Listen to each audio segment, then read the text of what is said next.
자, 그러면 땅값은 왜 주택 가격보다 더 많이 오르는지, 다른 상가나 이런 가격보다 더 많이 오르는지를 살펴보겠습니다. 우선 이제 체유효 이용의 원칙이 있습니다. 이 동그라미 쳐진 이 주차장 부지의 땅값은 어떻게 측정해야 되나?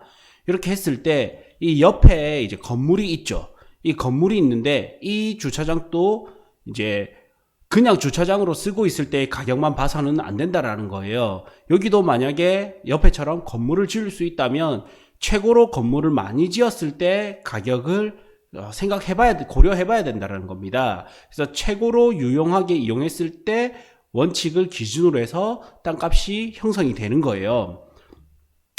그리고 이제 우리랑 이 땅에 대한 실수요자는 결국 누구냐면 건물을 지을 사람입니다. 예전에 이제 농경 시대에서는 농지의 실수요자는 누구냐면 농사를 지을 사람이죠. 그러나 현대 사회에서 토지의 실수요자는 건물을 지을 사람입니다. 건물을 지어서 직접 사업 목적으로 활용하거나 뭐 숙박시설, 카페, 뭐 음식점 이런 것들이 있겠죠. 그리고 분양을 하거나 아파트를 지어서 팔거나 혹은 임대를 하거나 상가를 지어서 월세를 받겠다. 원룸을 지어서 월세를 받겠다. 이렇게 분양, 임대, 실제 뭐 사업 목적 이렇게 해서 건물을 지을 사람이 땅을 사는 게 이제 땅의 실수요자입니다. 이 실수요자와 내가 보는 땅값은 다르다라는 거예요. 그래서 제일 만만한 게 뭐냐면 분양입니다. 내가 이 땅을 사서 건물을 짓고 매각을 했을 때, 팔았을 때 꾸준히 관리가 필요 없기 때문에 이 사람들을 기준으로 했을 때 가장 이제 보편적인 땅값이 나오거든요. 그래서 어떻게 다른지 보겠습니다. 우선 이제 부동산 개발을 하게 되면 토지를 매입해야 되겠죠. 그리고 건축비가 들어갑니다. 여기서는 개발비용 포함입니다. 개발비에서는 이제 건축비가 가장 많이 들어가기 때문에 제가 건축비라고 그냥 단순 계산을 하는 겁니다. 그리고 땅을 사서 건물을 짓고 팔았을 때, 분양을 했을 때 수익이 남아야 되겠죠. 그래서 이제 뭐 도심이냐 외곽이냐 따라서 분양률이 달라질 거니까 수익률도 달라질 겁니다.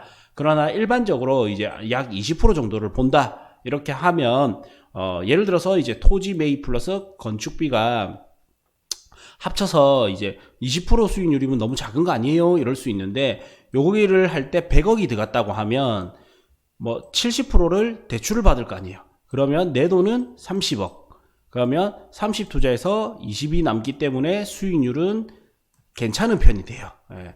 그래서 요 20% 정도만 남아도 잘만 하면 괜찮을 수 있는 사업이 될 수 있다.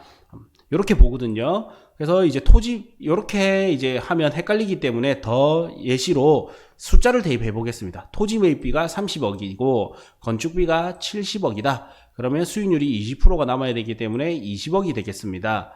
그러면 이제 분양가는 토지 매입비 플러스 건축비 더하기 20%니까 곱하기 120%가 뭐다? 분양가가 나와야 되는 거예요. 그래서 우리는 땅은 잘 알 수가 없어요. 특히 개발업자 같은 경우에는 땅값은 천차만별이단 말이에요. 그러나 뭐 건축비는 어느 정도 고정이 되어 있어요. 그래서 땅값은 결국에 어떻게 형성이 되냐?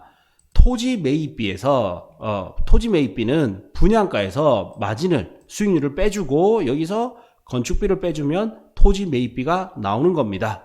그래서 분양 가격이 120억이었다면 나누기 1.2%, 그러면 이제 수익률이 빠지겠죠. 여기서 개발 비용, 건축비를 빼주고 나면 토지 매입비가 나온다라는 거예요. 그래서 예를 들어서 보면 이제 토지의 최대 효율 가치, 그래서 이를 계산해야 되고요. 그래서 이제 분양가는 토지 매입비 플러스 건축비 플러스 수익률이다. 그래서 토지 매입비는 분양가 나누기 1.2 빼기 건축비다. 그러면 여기에 이제 소형 아파트를 짓겠다. 혹은 요 주택 보이죠? 요런 거 주택 일반인은 어떻게 봅니까? 그냥 매매가는 어떻고 이렇게 보겠지만 건축업자는 뭐다? 여기에 개발업자는 이걸 지웁니다. 지우고 새롭게 빌라나 아파트, 뭐 원룸 이런 걸 지었을 때 얼만큼 효율성이 있는지를 본단 말이에요. 그래서 땅을 보면 예를 들어서 이제 요 땅이라고 볼게요.